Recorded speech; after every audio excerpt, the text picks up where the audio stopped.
All right, hey everyone.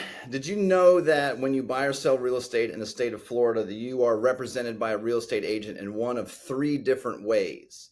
Not a lot of people know about this. Not a lot of real estate agents talk about this, and I'll explain why that is in a minute.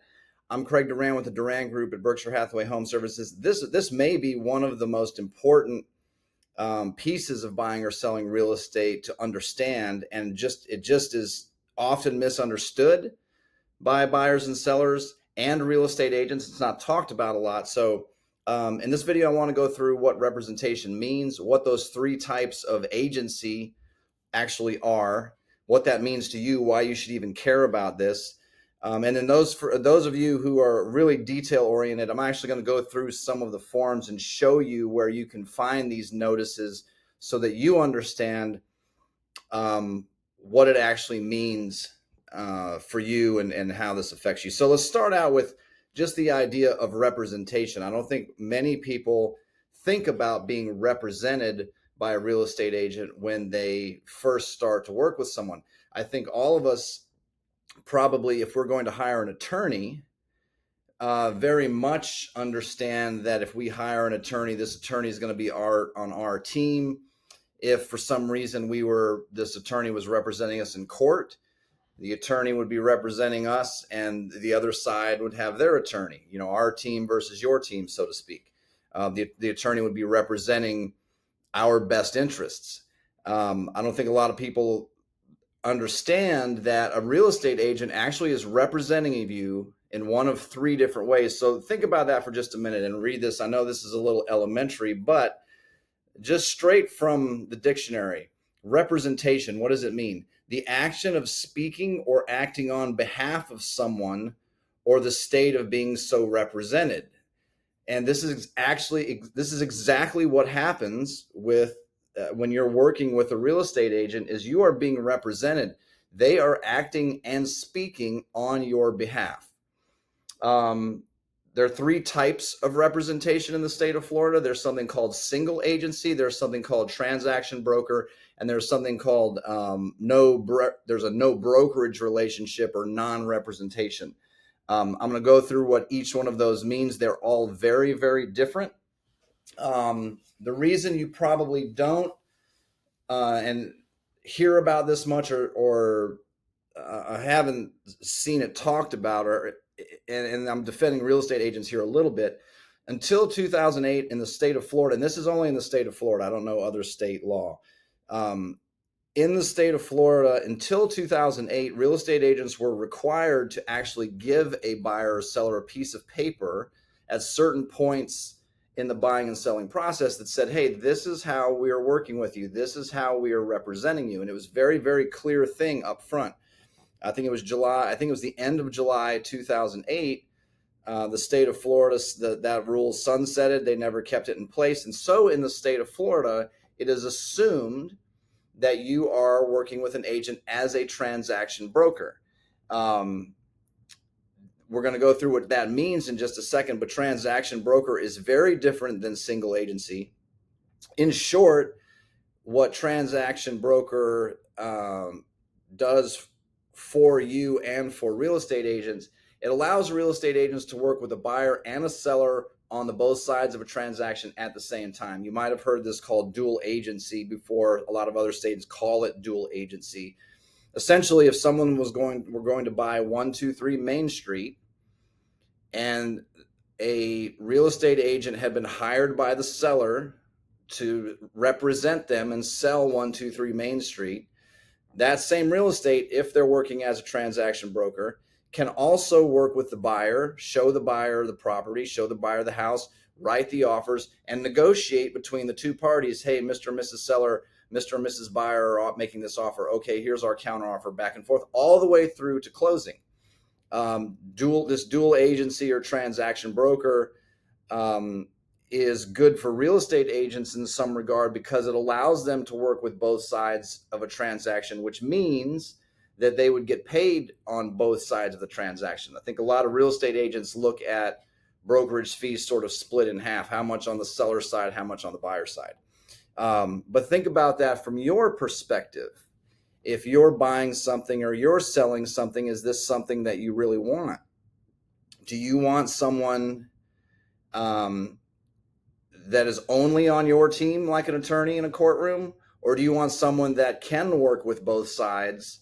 There are different situations and different scenarios where I think all three of these can apply, and maybe something that you want. We'll go through those again in just a second. But one thing I think that's important to understand is that in the state of Florida, it is assumed when you're working with a real estate agent that they are transaction brokers. Even probably more important when you're especially going into model homes and new construction homes. We'll talk about this a little more in a minute for those of you who want to get really into the detail. But if you just want the overview, in the vast majority of cases, when you walk into a model home for new construction, the salespeople in the model home, if they're even licensed real estate agents, they don't necessarily have to be. But if they are, in a lot of cases, almost most cases, I don't want to say every case, but the vast majority of cases, those salespeople or real estate agents very much represent the builder. Their relationship with you very quickly becomes non-representation, meaning they're not representing you. The easiest way to think about this is when you walk into the car dealer. We're all very used to the salesperson coming over to us, and they're very good at explaining the models of the cars and how it all works and the pros and cons of different cars, and even going on the fun test drive part, and generally very friendly, helpful people. But most of us know that when it comes down to negotiating, that those salespeople are whose team, they're all obviously on the side of the dealer. And in a lot of cases, those salespeople, in some ways, like real estate agents, are there really for themselves. They need the sale to make the fee. You can think about that in a lot of ways at the model home, and it's something to really pay attention to, because just remember that there are a lot of very good, very nice, very friendly, good people sitting at model homes representing builders. They don't represent a buyer's best interest. There's a nasty little layer to this. And there are a lot of good reasons to have an agent representing you as a buyer when you work with a builder. I'm not suggesting that every buyer needs a real estate agent. But I think those people who do want assistance to manage that process, I personally think it's important. But if you do want an agent involved helping you on new construction, most builders have this internal little rule that says, okay, when you, Mr. and Mrs. Buyer, when you come to our model home and you sign in for the first time, if you want a real estate agent on your team helping you through this transaction, they have to either be with you in person, or at the very least, you have to sign them in, and you have to depend. Each builder has their own sort of set of rules. But if the agent isn't with you, or you don't sign them in as your agent, then the builder won't pay the real estate agent if they aren't at that first or at that initial meeting. It's very common, and builders know that a lot of buyers will go to model homes just doing some basic research before they engage their agent. And it's a nice way for builders to work around, not necessarily the paying part. Certainly that has something to do with it, but I think it's as much as not wanting an agent involved in the streamlined process that so many builders have. So really, really important. Keep that in mind. So let's talk about these three types. If you are someone who just wants the overview, stop there. If you want the detail, let's get into the detail. Let me find my forms here. Oops, that's not it.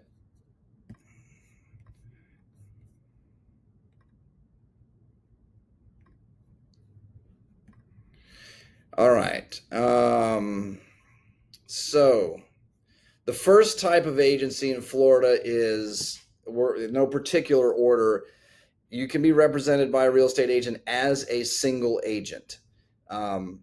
This is very much like the attorney-client relationship. In fact, if you're a real estate agent working with someone, that technically is the term. You now have a client if you're their single agent. Most real estate agents have customers, even though they like to say client. And here's what that means.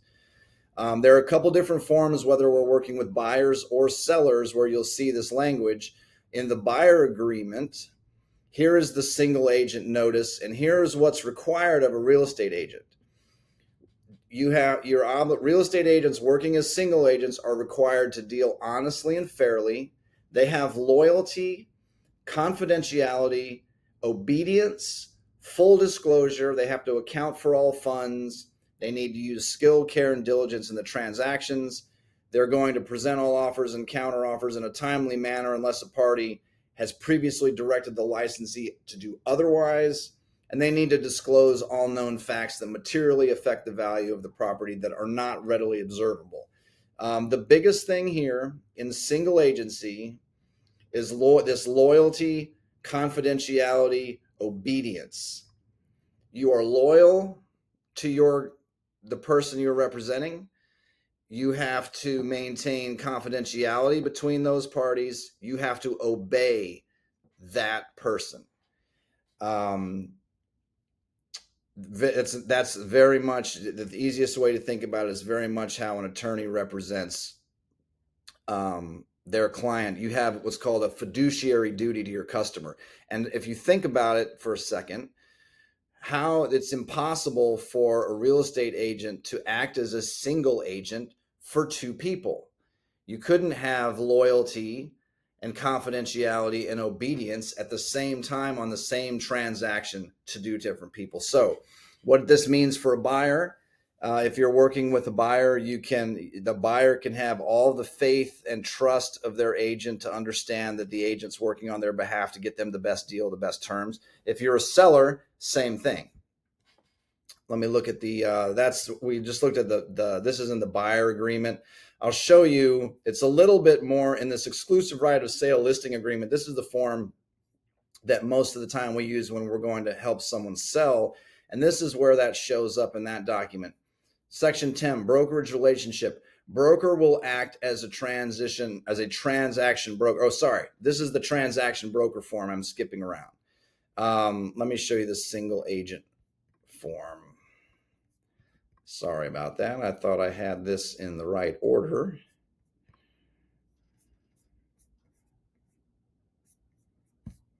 Sorry. Exclusive right of sale, listing agreement in single agency still. Here's that single agent notice, again, very clearly in the marketing agreement or the listing agreement that explains, okay, I'm on your team. I have the duty of confidentiality, loyalty, obedience, on top of those other things of just acting fairly and correctly in a real estate transaction. Second type of agency or a relationship, how you can be represented by a real estate agent, is this thing called transaction broker. This is what's assumed in the state of Florida. So if you're ever talking to a real estate agent and you get to the point of going to see property, look at houses, look at condos, get information on property. If you're selling, a lot of the times the agreement you will sign will be a transaction broker agreement.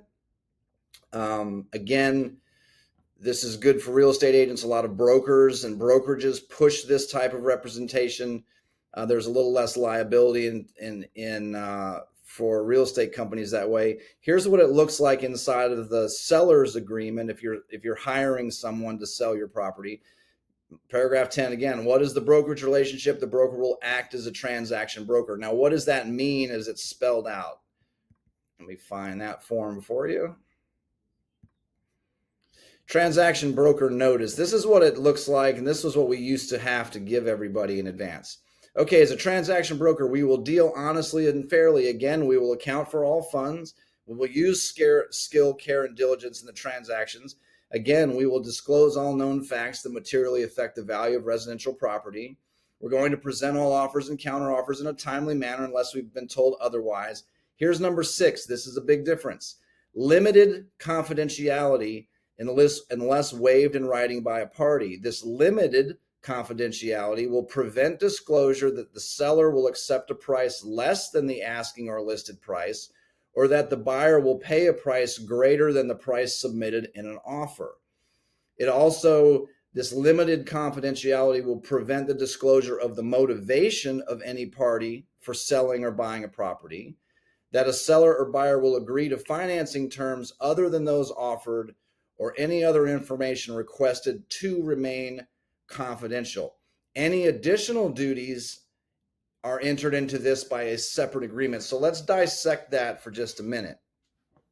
This is not full confidentiality, but it sets some basic ground rules, playing rules for how a transaction broker works with a buyer or seller. Especially think about this when a transaction broker is working with both sides. If we look at this again, number 6, limited confidentiality means that unless it's waived by a writing party, we can't talk about that a seller asking a certain price might accept a lower price. That's limited confidentiality. If we're working with a seller as a transaction broker, we can't talk about that they may go to a lower price. This all has to be done in writing. Same thing on the buyer side. We're not allowed to talk to a buyer and say, hey, we offered you $300,000, we offered you $800,000, we offered you $1.5 million, but the buyer would go to X. Limited confidentiality, we're not allowed to do that as transaction brokers.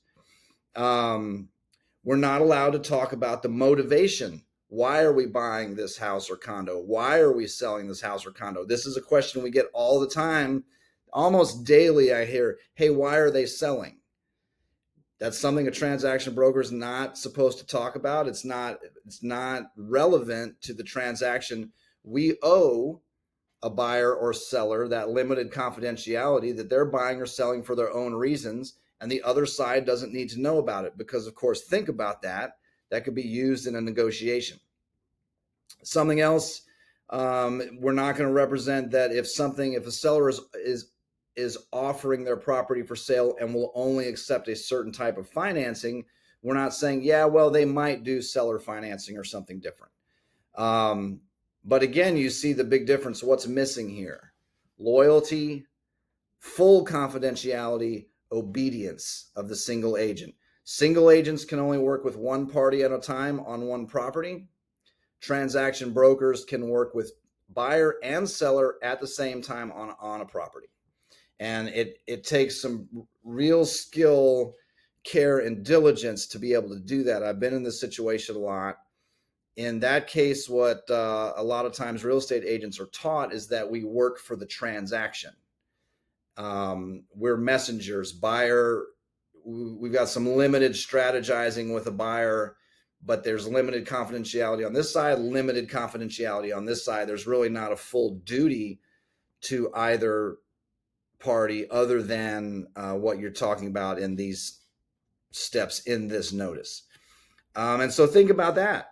The next time you're going to buy or sell something, is that the representation that you want from the agent you were working with? It has everything to do with what you'll share with that agent. Let me give you an example. If you're selling something and you're asking $900,000 and you present a counter offer to a buyer of $880,000, but you say to me, hey, Craig, we'll really, we're more negotiable than that. We'll go $850,000. If we get to $850,000, we'll accept it, no problems. If I'm a single agent with duty of loyalty and confidentiality to that seller, I'm doing everything I can to present the counter offer that's written. I'm not hinting anything about $850,000. That's just some information for me to have to help me understand where we are and how to get to that number.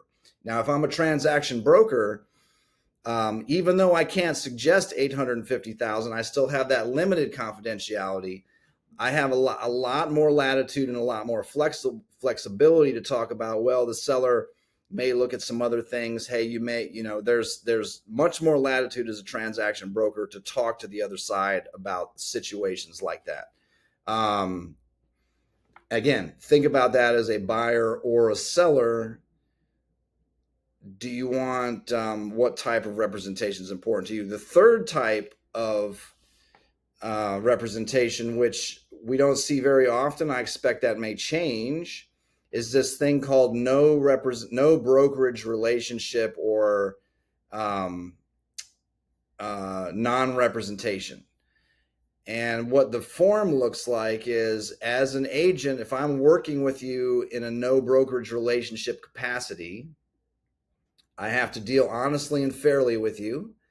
I have to disclose all known facts that materially affect the value of a property which are not readily observable. I have to tell you about something that you can't see if I know about it. And I have to account for all funds. So if you give me a deposit or something like that, I have to account for it. But did you see there are no other duties there? And what this establishes is that I do not have a brokerage relationship with you. I am a non-representative. Effectively, I am not representing you. I can go, and if I'm working with a buyer in this capacity, I can go and open the door to let you in. I can answer any questions I know that are readily available. But beyond that, I don't strategize with you. I don't owe you confidentiality. I don't owe you limited confidentiality. If you tell me that you are a non-rep and you want to make an offer and you say, hey, Craig, I'm going to offer 500, but I would go to 550. If I'm representing a seller as a transaction broker or a single agent, I can let them know that. So if you decide as a buyer, you're working as with someone as in a no brokerage capacity, non-representative capacity, make the $500,000 offer and don't say anything else about what you might do, because that agent has no confidentiality or even limited confidentiality to you. They don't represent you. Think about that a little further. That also means they don't owe you